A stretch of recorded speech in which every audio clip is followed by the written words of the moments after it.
Mieux vaut prendre le changement par les mains et avant qu'il ne nous prenne par la gorge, d'ici Winston Churchill. Bonjour à toutes et à tous, bienvenue sur École du Verseau.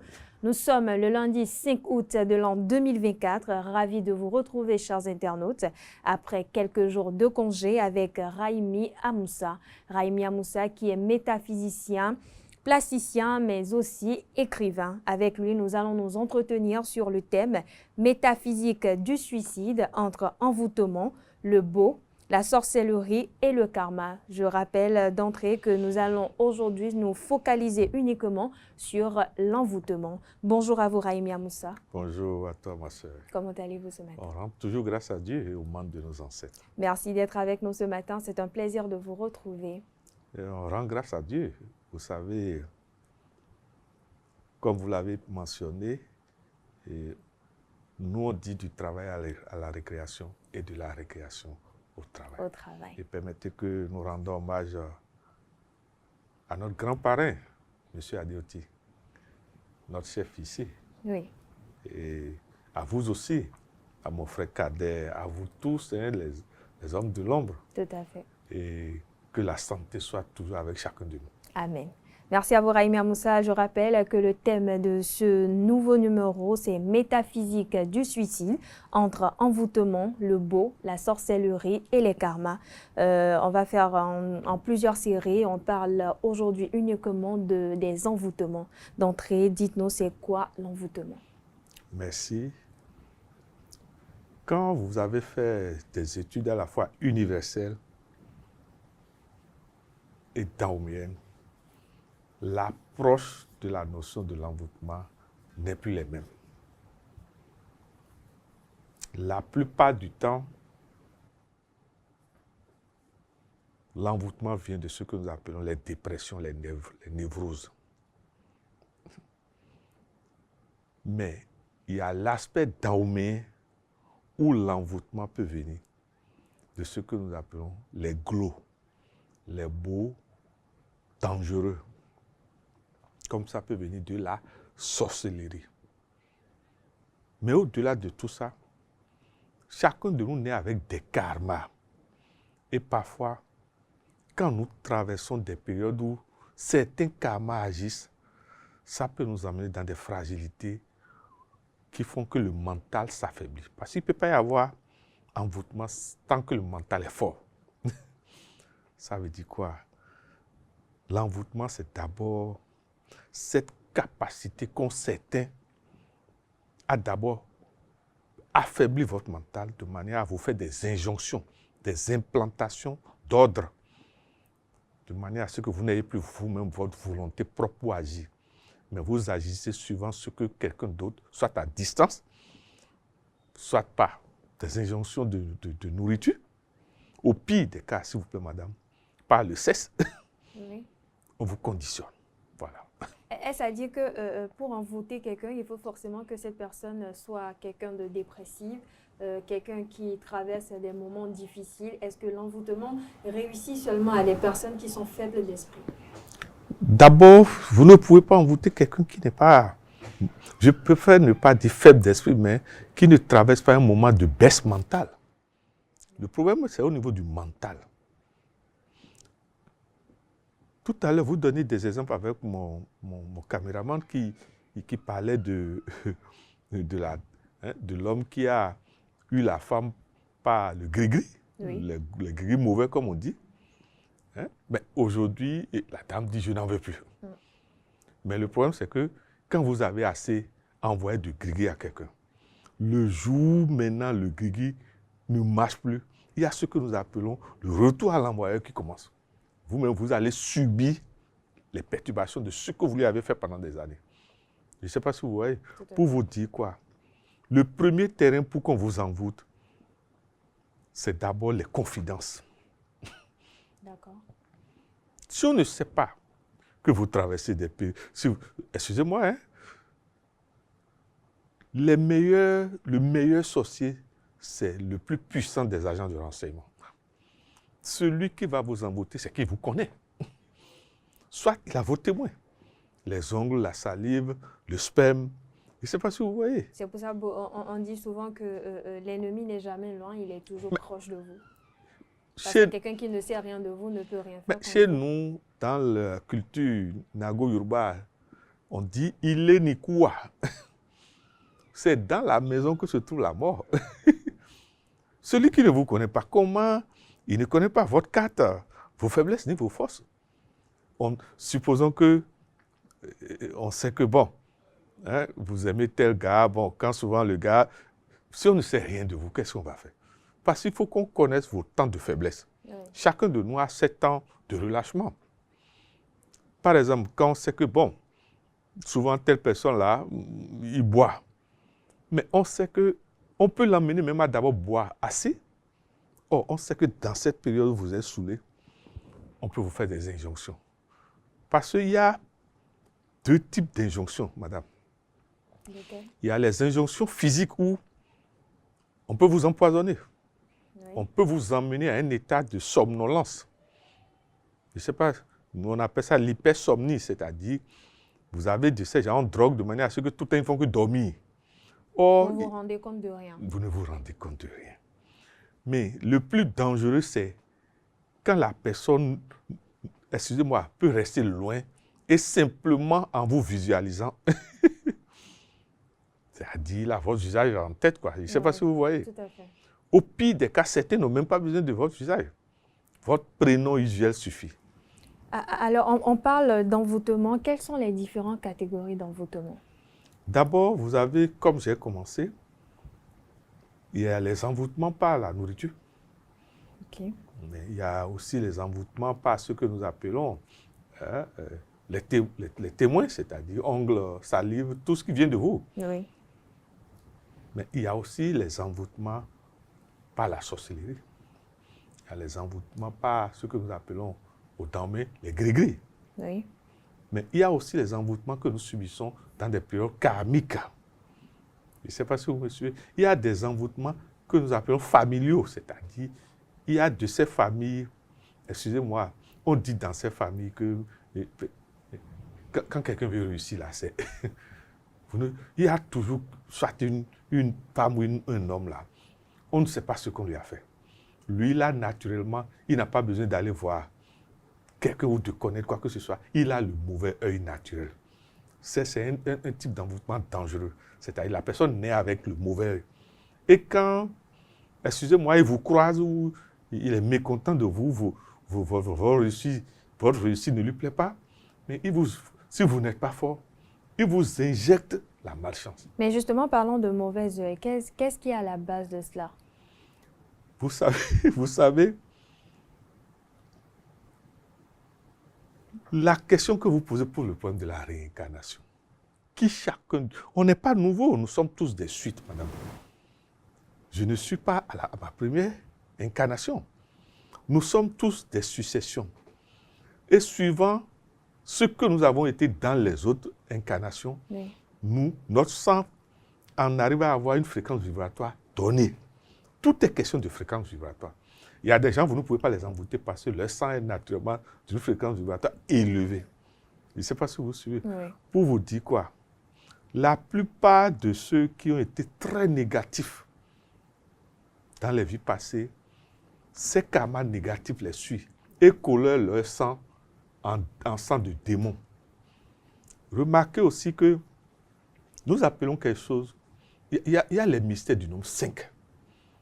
Le nombre 5 que vous voyez, et permettez que nous remercions toujours notre saint prophète, oui, Mahomet, paix et salut sur lui, qui a compris qu'il faut bloquer ce nombre. Chez nous, les musulmans, vous voyez, l'étoile est bloquée, pointe en haut, par la demi-lune. Oui. Pour dire, c'est l'ange que nous adorons. Mais quand l'étoile à Saint-Branche se tourne, ça devient le bouc. Et c'est là que, surtout ceux qui ont le karma 5, quelqu'un qui est né un 16, que les gens nous excusent, hein, nous sommes obligés de transmettre la connaissance. Quelqu'un qui est né un 16, le karma, quand vous avez un nombre à 2 chiffres, le karma se trouve en enlevant l'un de l'autre. Quelqu'un qui est né un 16, quelqu'un qui a le Minésie 61, quelqu'un qui est né un 27. Vous voyez, oui, quand on a le karma 5, c'est qu'on vit avec le démon. Le démon vous côtoie.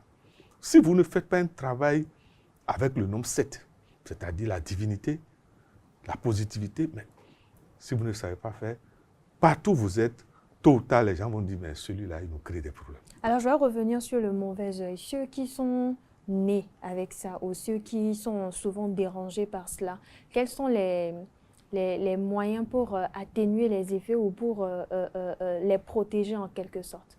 Ah, sans vous mentir, ça ne peut être que la prière et la foi. La prière et la foi. Parce que c'est dans leur sang. Ce qui veut dire qu'ils doivent faire un travail sur leur propre mental, leur propre pensée. Et de savoir que, en fait, il faut qu'ils tuent la vibration négative, l'ampérage de la vibration négative, en accumulant de nouvelles vibrations positives, surtout en faisant des aumônes. Okay. L'aumône a quelque chose. Quel que soit l'ampérage du péché, les aumônes sincères diminuent au fur et à mesure de cet ampérage de péché. C'est pour ça que dans toutes les grandes religions, nous demandent de faire des aumônes. La loi de la dîme, c'est pour nous sauver d'abord nous-mêmes. Oui. Je ne sais pas si vous voyez. Oui. Ce que moi je vais demander, si quelqu'un se rend compte qu'il a le mauvais œil, nous lui demandons souvent de beaucoup prier. Et surtout de savoir ce qui sort de sa bouche. Ça a un impact, c'est ça? Mais oui. Ce qui sort de la bouche, est-ce à dire côté injure, côté prière ou... La plupart du temps, ceux qui ont un sang coloré mauvais œil, que ça soit... Souvent, ils n'ont pas besoin de vous parler. C'est leur regard, c'est du regard que se dégage la négativité. Ou leur silence aussi. Mais leur silence est même dangereux. Mais il arrive que, quand ils voient maintenant que le mauvais œil, par la technique du silence ne marche pas, ils vont utiliser le verbe. Et comment? Vous avez ce type d'envoûtement où on vous emmène on dit des choses et vous écoutez qui, aussitôt que vous avez écouté, vous perturbent. Oui. On dit, par exemple, on te voit le matin, on te croise, on dit, Abloupelia. Est-ce que tu as fait un peu? Un peu. Voilà que tu n'as même pas 1000 francs, tu as déjà prié ton Seigneur que j'ai besoin de 10 000 francs dans la journée. Et toi aussi, sans réfléchir, tu dis, j'ai fait un peu. Normalement, quand quelqu'un vous croise et vous dit Abloupelia, soit taisez-vous et faites le signe de croix ou faites le signe pour nous les musulmans, tu dis il ne faut pas répondre à cela. Il ne faut pas répondre. Parce que il y a un grand secret dans le verbe je suis, quand on conjugue je suis. Quand vous dites je suis, madame, ne mettez jamais un adjectif négatif à côté. Surtout quand vous répétez ça plusieurs fois, ça s'incarne, la chose va arriver. Je ne sais pas si vous suivez. Oui. Pour vous dire quoi? Il y a de ce type d'envoûtement, on vous occupe mentalement par des paroles.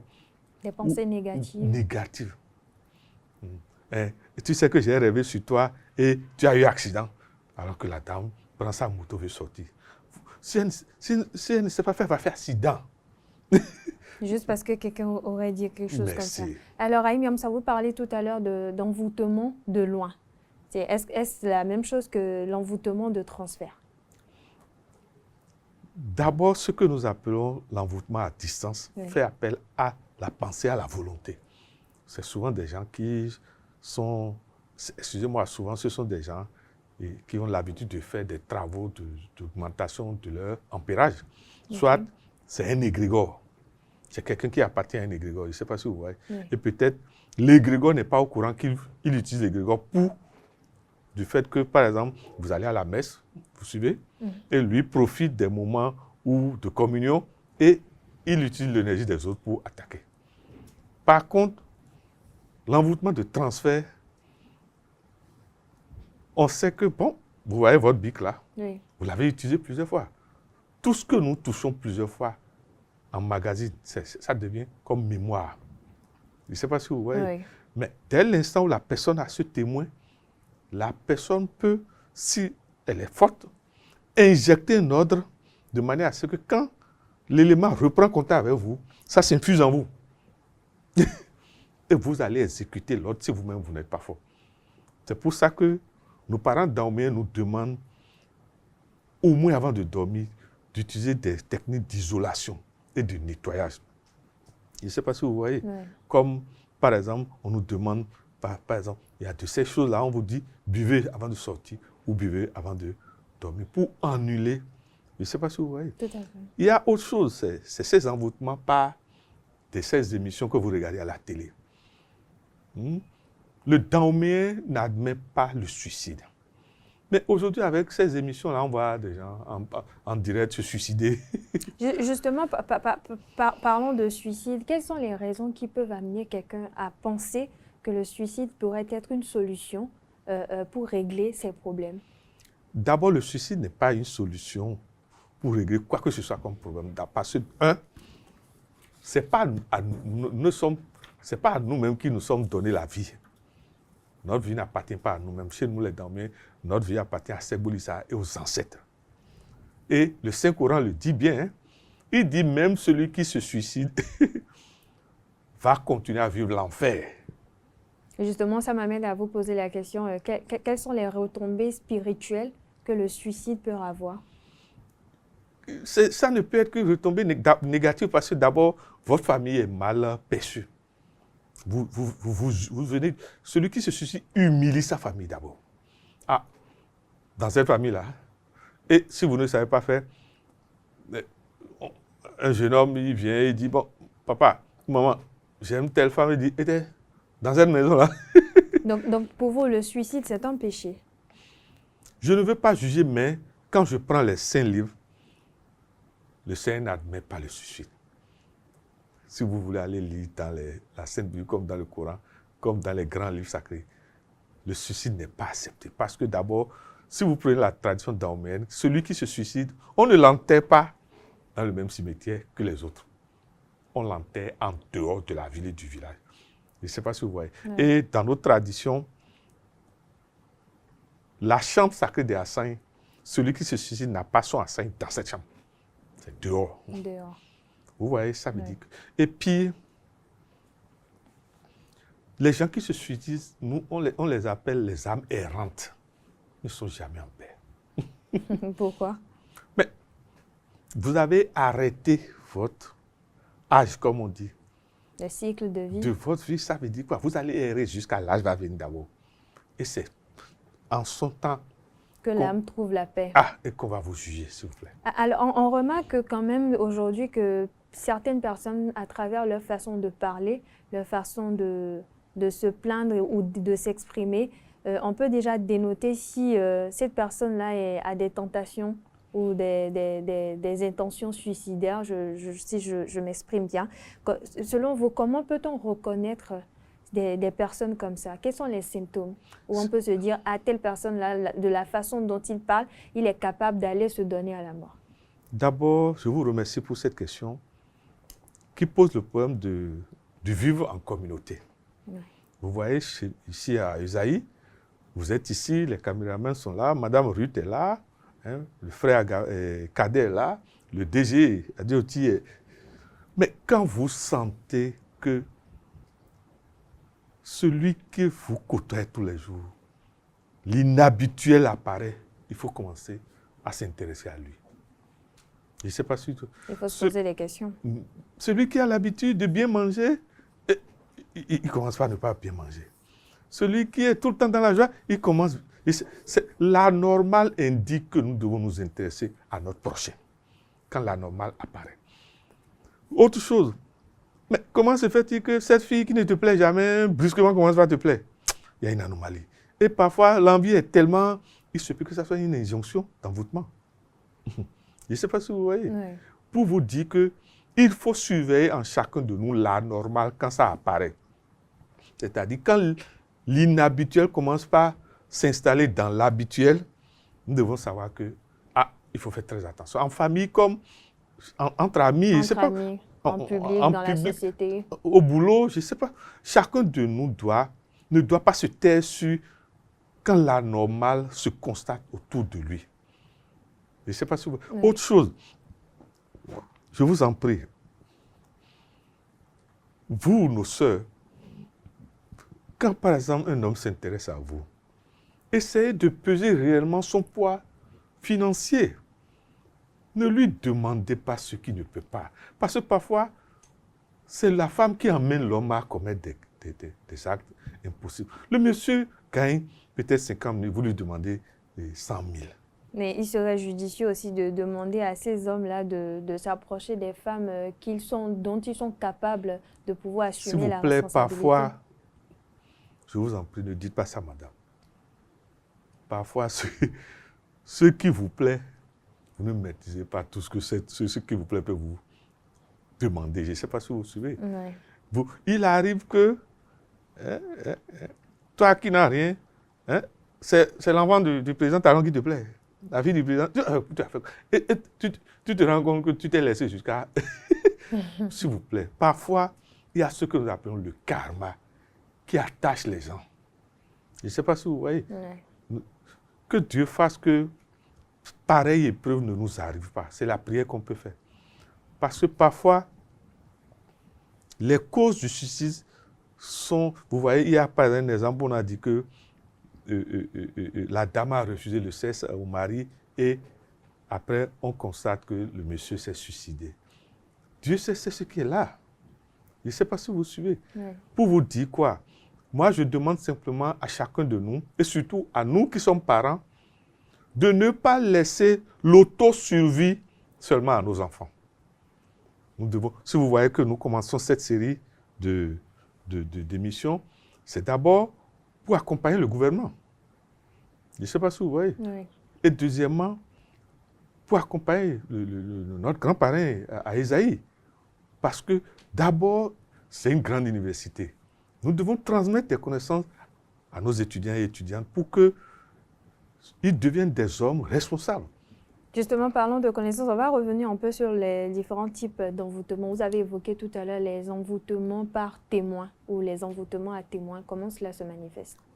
Vous verrez que dans la tradition dahoméenne, d'abord, on nous demande de ne pas aller nous coiffer ailleurs. Puisque un des éléments de témoin de l'homme, ce sont ses cheveux. Mais il y a aussi les poils des aisselles et du cesse. Et du pubis, oui. Merci. Il y a les ongles, Oui. des mains comme des pieds. Les pieds. Il y a la salive, il y a la sueur, il y a le sperme. Je ne sais pas si tu vois, Oui. si vous voyez. Ce sont ces éléments quand quelqu'un meurt au Dahomey, on les récupère pour des rites.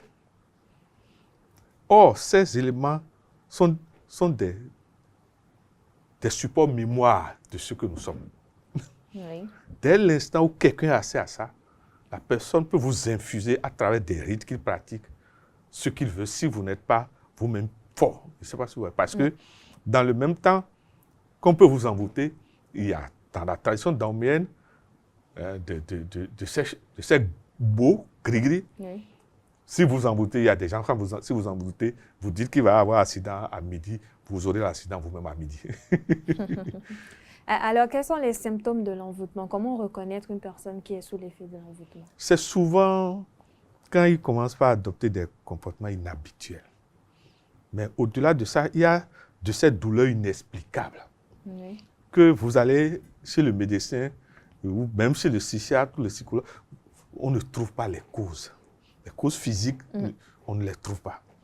Et pourtant, il n'y a pas longtemps, excusez-moi, je ne vais pas citer le nom, quelqu'un s'est rapproché de moi et dit que quelque chose circule dans son corps et qu'il a déjà été. Il m'a même emmené les résultats des analyses. Voilà des choses, des exemples. Je ne sais pas si vous suivez. Il y a parfois, on peut vous emmener à avoir ce que nous appelons des infections en série. De manière à ce que vous subissez des diarrhées. Oui. Vous vous demandez. L'autre chose, c'est l'amaigrissement. La personne qui mange régulièrement se rend compte que, je ne sais pas si vous suivez, oui. La personne qui naturellement aime sa femme et faisait l'amour, quelque chose, et puis la femme, il n'a plus envie. Je ne sais pas si vous suivez. Ce n'est plus les mêmes choses. Les mêmes réalités. Les signes de l'envoûtement, il y en a plusieurs. Le plus important, c'est quoi? Que chacun de nous soit le gardien de son frère, de sa sœur, de manière à ce que quand l'inhabituel commence par venir, vous savez, quand vous voulez avoir le palu, Remarquez, là, aucune maladie ne survient brusquement. Il y a de ces signes. C'est exactement ça. Le palu ne vient pas d'un seul trait. Je ne sais pas si vous voyez. Il y a des symptômes, des alertes. Par contre, la différence entre la maladie et certains types d'envoûtements, il y a des envoûtements, excusez-moi, surtout dans nos traditions daomiennes, qu'on appelle des envoûtements sotiadoucha. C'est-à-dire? Je ne vous souhaite pas ça. Il y a de ces rites, quand on pratique sur vous à une heure que je vois là, la chose va vous atteindre à l'heure là. Si c'est au niveau du cœur qu'on a planché pour, mais vous pouvez avoir une crise. Je ne sais pas si vous voyez. Oui. Si c'est au niveau du ventre, vous avez aujourd'hui de ces femmes qui cherchent partout les enfants, mais il se peut que ça soit occulte. Alors, ma dernière question, c'est celle-ci. Quelles sont les techniques de désenclavement pour l'envoûtement? Comment rompre ces liens-là? D'abord, moi, ce que je vais demander à chacun de nous, quand vous pensez que vous êtes dans cette situation, l'idéal, c'est d'aller voir les spécialistes d'abord. Les psychologues, les psychiatres, je ne sais pas si vous suivez. Les psychiatres, les psychologues, maintenant, les médecins. Il y a les métaphysiciens, je ne sais pas si vous voyez. Oui. Il y a les bouconos, les bouiconos, je ne sais pas si vous voyez. Et il y a les hommes de prière. Est-ce que faire recours à des bouconos, comme vous le dites, des hommes spirituels, des métaphysiciens, doit être le dernier recours ou, moi, je c'est la préfère qu'on première aille chose? d'abord voir sur le plan clinique si la personne n'a pas. Des problèmes de santé. Par exemple, remarquez quand on a des infections, mais on subit des diarrhées, le mental s'affaiblit. Oui. Parfois, quand une crise de palu va à l'ITER, mais le mental s'affaiblit. Je ne sais pas si vous voyez. Tout à fait. L'autre chose, il faut surveiller tous nos enfants qui sont asthmatiques. Remarquez que dans les crises d'asthme, le mental est disloqué parce que la respiration est en haut, mais n'est pas en bas. Or, la clé de la paix et de la puissance mentale, c'est dans la respiration.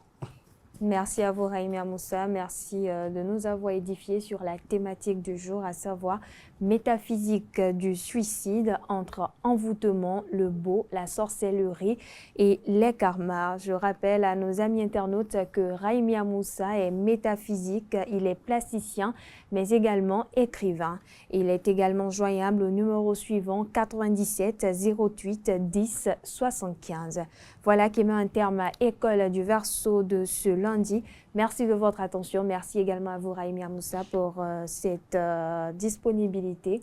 On espère vous revoir lundi prochain. Super, à Dieu. Avec plaisir. Je vous donne rendez-vous donc, chers internautes, la semaine prochaine pour le même exercice.